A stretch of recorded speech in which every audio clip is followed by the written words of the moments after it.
Hi everyone, Adam from etrailer.Com. Today we're going to be taking a look at the Thule Camber hanging style bike rack on our 2019 Jeep Cherokee. This is going to be able to hold up to 4 bikes with 3 tie down points per bike. You're going to have 2 here up top and 1 anti-sway cradle at the bottom. These are a zip tie style strap, so I'm going to show you how easy it is to remove it. All you got to do is press in this little tab right there and it lets those out. As you can see, there is a nice rubber coating on the inside of the strap, and that's going to protect your bike from any scratches when you're going down the road. And this third one is a anti-sway cradle, which is what it's going to do. It's going to limit that bike-to-bike contact when you're going down the road. And you can tell there is a nice rubber insert here, and it does leave these little notches for your bike cables so they aren't squishing up against your frame. And once you undo all these, you can go ahead and take your bike off.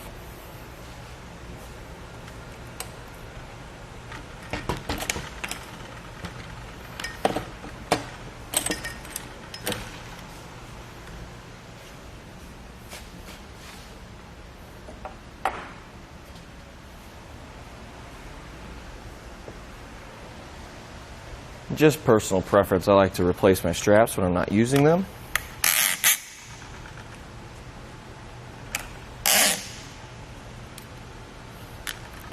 So let me take a couple measurements for you.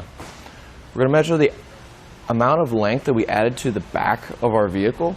So right now, from our bumper to the outermost point, it's about 41 inches. It's always nice to know if you can park this in your garage. But if it won't fit, what we can do is there is a nice little latch back here, which you just lift this up and it can condense down, snaps into place. It'll condense down to about 11 inches. So that might be able to cut down the length enough so you can get it back into your garage. Our closest point here to our hitch, or our back hatch, excuse me, is about 6 inches. Plenty of room there. And going down to our shank here, it's always nice to know how much ground clearance you're going to have. So this is probably the lowest point here. And that's about 11 inches from the ground, which is a decent amount of space, but it's always nice to know in case you have a very steep driveway, just to know if you're going to bottom out or not. Looking down at our shank here, we do have a 2-inch converter sleeve, which is going to make it compatible with this 2-inch hitch receiver. You can also take that off, making it compatible with any 1.25-inch hitch as well. One thing I did notice, this is a draw-tight hitch, and with the tool included by Thule, as you can tell, you are going to have a little bit of issues tightening that down once it gets close to these welds right here. So what I ended up doing is just taking an open-sided wrench and tighten it down farther there. There is other hitches available here at etrailer.com that won't have that issue. One of the last cool features about this bike rack is its ability to tilt away from your vehicle.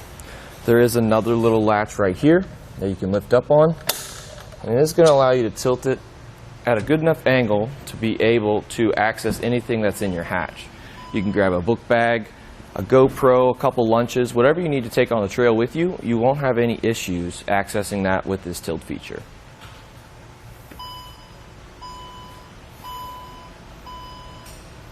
And once you're done tilting it, all you got to do is just lift on up. Snaps into place, letting you know that it is nice and secured back into place. And that's basically going to do it for our look at the Thule Camber on our 2019 Jeep Cherokee. Here on our test course, we'll start by going through the slalom. This is going to show us the side-to-side action. This simulates turning corners or evasively maneuvering.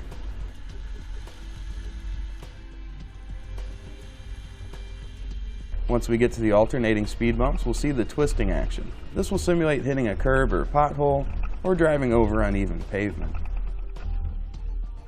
Once we get to the full speed bumps, we'll see the up and down action. This will be just like driving in and out of a parking lot, parking garage, or driveway.